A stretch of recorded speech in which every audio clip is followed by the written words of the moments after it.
मेरे ऑनलाइन सब भाइयों को जय मसीह की। परमेश्वर ने एक बार फिर से हमको मिलने का मौका दिया। दिन भर हमें संभाला, हमारे काम काजों में मदद किया। धन्यवाद प्रभु जी। आइए प्रार्थना करते हैं। धन्यवाद है महान और जीवित परमेश्वर प्रभु, तू स्वर्ग में भी महान है और पृथ्वी पर भी प्रभु। संसार में कोई वस्तु प्रभु जी तेरे बिना नहीं सृजी गई प्रभु जी।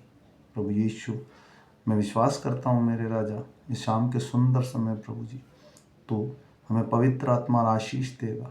तेरा वचन पढ़े और सुने जाने पर आशीष हो प्रभु। जितने लोग इसे ऑनलाइन सुने प्रभु, कोई बीमार है, कोई परेशानी में, कोई आर्थिक तंगी में प्रभु जी, प्रभु उसकी सुधि लेना मेरे राजा, ताकि प्रभु जी वो उद्धार पा सके प्रभु जी। तूने कहा तुम मेरे पास आओ, मैं तुम्हारे पास आऊँगा प्रभु। तेरा वचन ही प्रभु हमारे लिए लाभदायक है मेरे राजा। प्रभु इस शाम के सुंदर समय मेरे राजा फिर एक बार मिलने का मौका दिया, इसके लिए धन्यवाद। हम तेरे वचन को पढ़ने और सुनने जा रहे हैं प्रभु। सबको छू लेना, पवित्र आत्मा देना, ताकि हमारी अगुवाई हो सके प्रभु जी।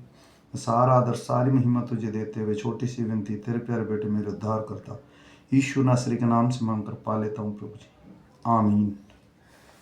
ये वचन मैं सिर्फ मसीह लोगों के लिए पढ़ता हूँ। अगर और कोई मेरा बहन भाई से सुनना चाहता है तो सादर आमंत्रित है, ताकि मसीह लोग बाइबल पढ़ेंगे तो परमेश्वर उनसे बात करेगा, उनकी कमी घटी में उनसे बात करेगा। मैं आशा करता हूँ कि बेसिक बाइबल मसीह लोगों को आनी चाहिए।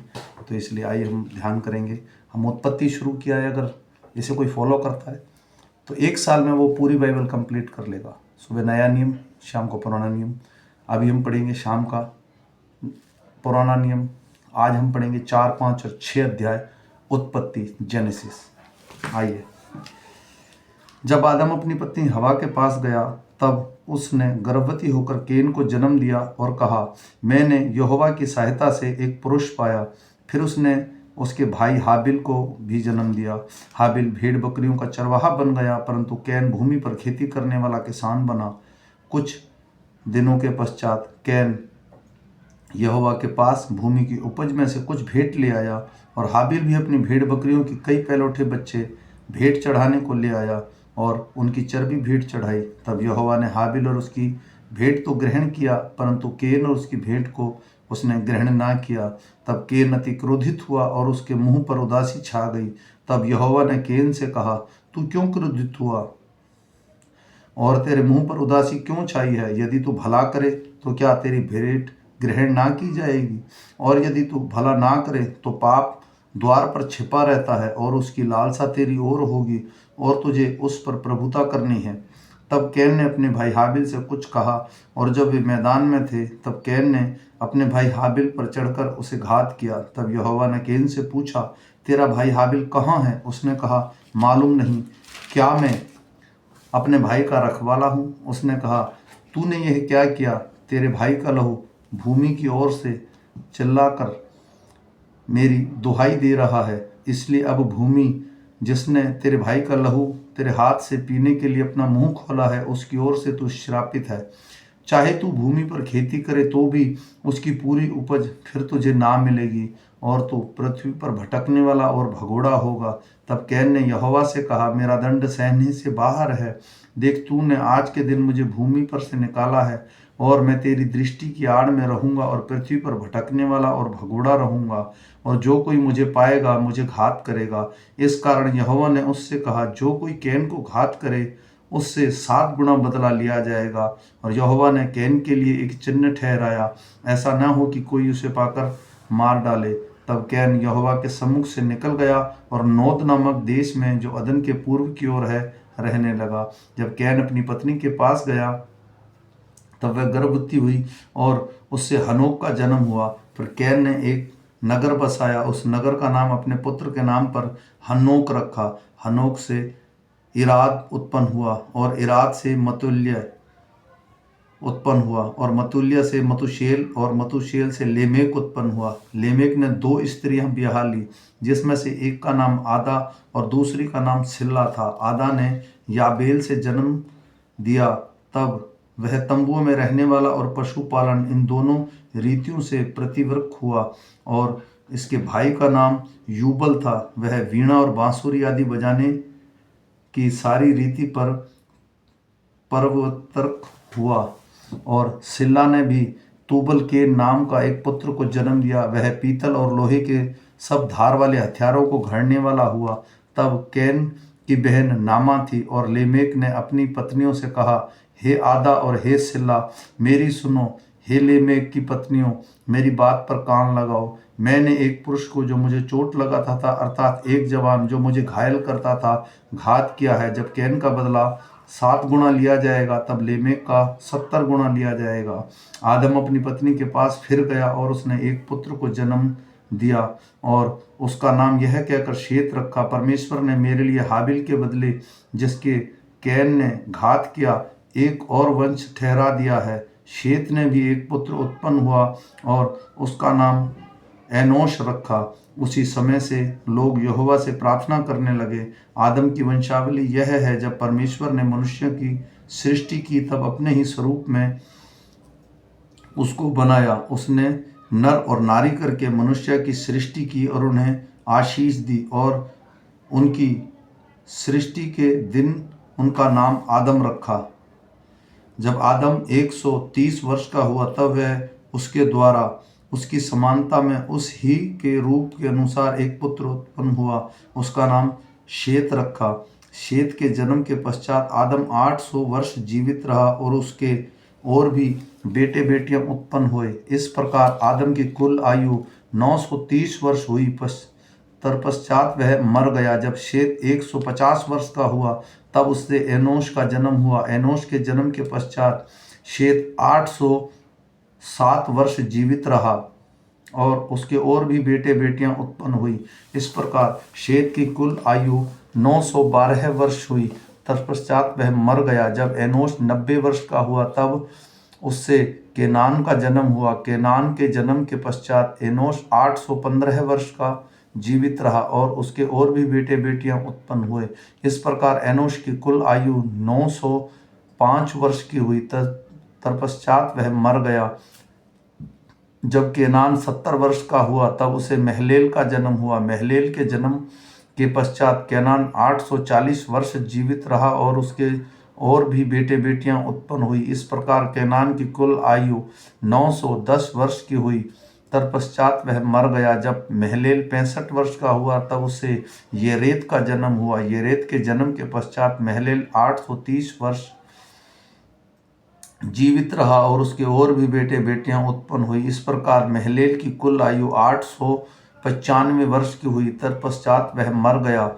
जब येरेद 162 वर्ष का हुआ, तब उसे हनोक का जन्म हुआ। हनोक के जन्म के पश्चात येरेद 800 वर्ष जीवित रहा और उसके और भी बेटे बेटियां उत्पन्न हुई। इस प्रकार येरेद की कुल आयु 962 वर्ष हुई। तत्पश्चात वह मर गया। जब हनोक 65 वर्ष का हुआ, तब उससे मतुशेल का जन्म हुआ। मतुशेल के जन्म के पश्चात हनोक 300 वर्ष तक परमेश्वर के साथ साथ चलता रहा। उसके और भी बेटे बेटियां उत्पन्न हुई। इस प्रकार हनोक की कुल आयु 365 वर्ष हुई। हनोक परमेश्वर के साथ साथ चलता था। फिर वह लोप हो गया क्योंकि परमेश्वर ने उसे उठा लिया। जब मतुशेल 127 वर्ष का हुआ, तब उसे लेमेक का जन्म हुआ। लेमेक के जन्म के पश्चात मतुशेल 782 वर्ष जीवित रहा और उसके और भी बेटे बेटियां उत्पन्न हुए। इस प्रकार मतुशेल की कुल आयु 969 वर्ष की हुई। तत्पश्चात वह मर गया। जब लेमेक 182 वर्ष का हुआ, तब उससे एक पुत्र का जन्म हुआ। उसने यह कहकर उसका नाम नूह रखा, यहोवा ने जो पृथ्वी को शाप दिया है उसके विषय में, यह लड़का हमारे काम में और उस कठिन परिश्रम में जो हम करते हैं हमें शांति देगा। नूह के जन्म के पश्चात लेमेक 595 वर्ष जीवित रहा और उसके और भी बेटे बेटियां उत्पन्न हुई। इस प्रकार लेमेक की कुल आयु 770 वर्ष की हुई। तत्पश्चात वह मर गया और नूह 500 वर्ष का हुआ और नूह से शेम, हाम और येपेत का जन्म हुआ। फिर जब मनुष्य भूमि के ऊपर बहुत बढ़ने लगे और उनके बेटे बेटियां उत्पन्न हुई, तब परमेश्वर के पुत्रों ने मनुष्यों की पुत्रियों को देखा कि वे सुंदर हैं और उन्होंने जिससे चाहा उनसे विवाह कर लिया। तब यहोवा ने कहा, मेरा आत्मा मनुष्यों से सदालो विवाद करता ना रहेगा, क्योंकि मनुष्य भी शरीर ही है और उसकी आयु 20 वर्ष की होगी। उन दिनों में पृथ्वी पर दानव रहते थे और उसके पश्चात जब परमेश्वर के पुत्र मनुष्यों की पुत्रियों के पास गए तब वे उनके द्वारा जो पुत्र उत्पन्न हुए वे शूरवीर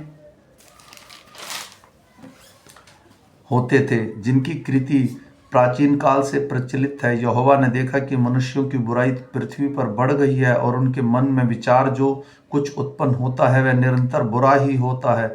और यहोवा पृथ्वी पर मनुष्यों को बनाने से पछताया और वह मन में अति खेदित हुआ। तब यहोवा ने कहा, मैं मनुष्यों को जिसकी मैंने सृष्टि की है पृथ्वी के ऊपर से मिटा दूंगा। क्या मनुष्य, क्या पशु, क्या रेंगने वाले जंतु, क्या आकाश के पक्षी, सबको मिटा दूंगा, क्योंकि मैं उनके बनाने से पछताता हूँ। परंतु यहोवा के अनुग्रह की दृष्टि नूह पर बनी रही।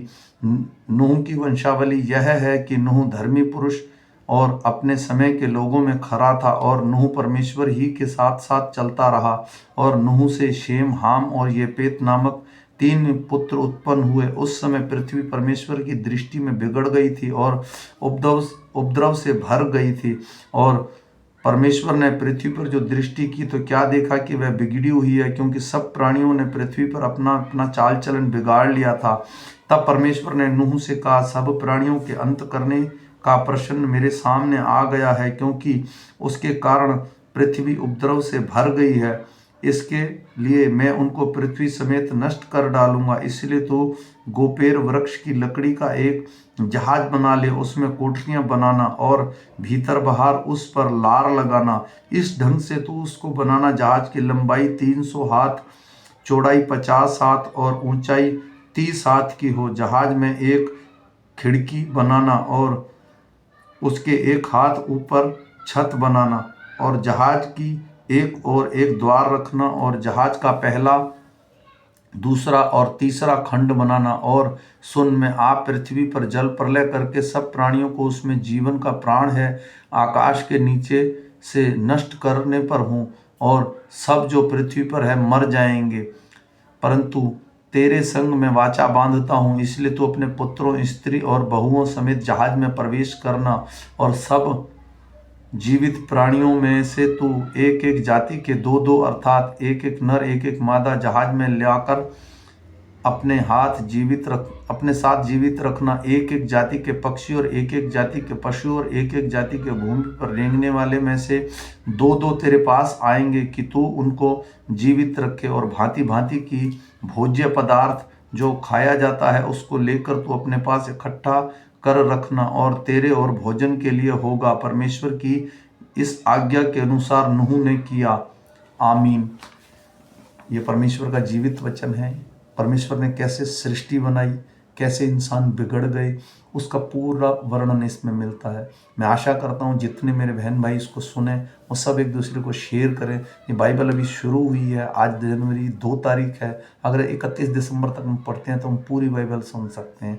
मैं आशा करता हूँ कि ये मैं जो वचन पढ़ता हूँ ताकि हमारे बहन भाई सारे बाइबल पढ़ने में, बेसिक बाइबल पढ़ने में थोड़ा सा आगे बढ़ सकें। इसके पढ़े और सुने जाने पर आशीष हो। फिर मिलते हैं सुबह के वचन के साथ। तब तक हम सबको आज रात परमेश्वर अच्छी नींद दे और हम सुबह अच्छा दिन दें।